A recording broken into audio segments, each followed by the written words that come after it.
Chanson du chasseur, or the Huntsman Song, is a delightful work by the French composer Grovlez. It's the fourth piece in an 8-piece collection titled L'Almanach aux Images. And each of these 8 works, each of these 8 pieces in this collection was inspired by poetry by Tristan Klingzohl. That's a really interesting discussion point. You might want to bring this up with your students early on in the learning process of this piece.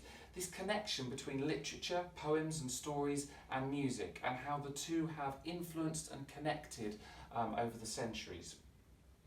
It's full of wit, humour, with a 6/8 metre allegro pace, and it's irreverent, full of character, and it's about maximising the style and the stylistic features and that sense of character.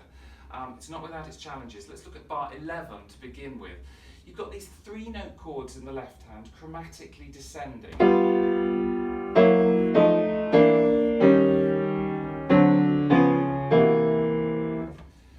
Now the problem here is that they can't be held legato throughout, but it is worth drawing the attention to the fact that one line within the 3-note chord can be sustained across that whole section. So at the beginning in bar 11, it's right at the bottom of the hand. So finger 5 on the G, joining to the G flat, finger 4, joining to the F, finger 5. But then at that point, the legato can't be sustained any further at the bottom of the hand, so it moves into the centre line. So it's now the A with finger 3, B flat, and then that joins to the G.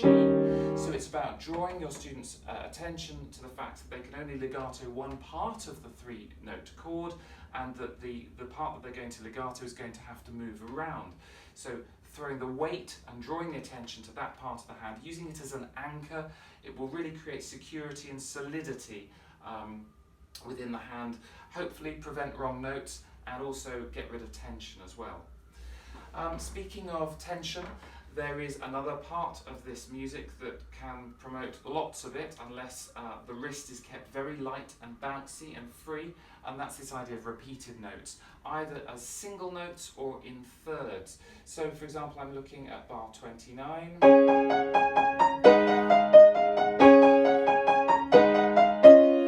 So it's about slow practice and thinking all the time, focusing the attention on the wrist, keeping it light, keeping it bouncy, giving it that sense of lift, rise and fall.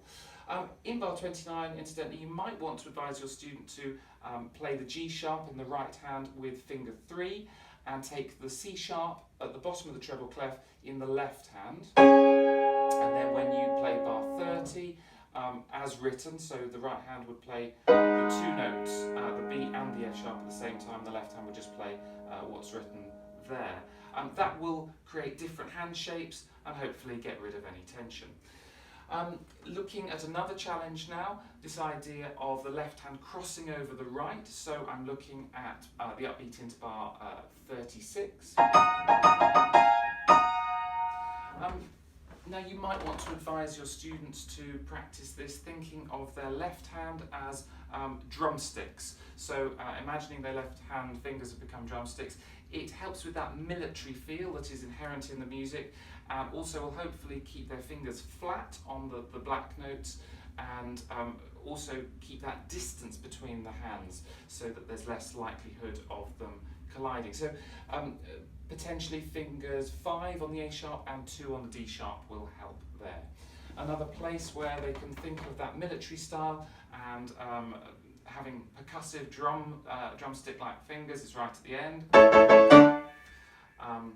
This is a delightful work, as I say, and it's one your students will enjoy learning. It would be great to place this potentially at the end of a recital. It's a brilliant work to finish with.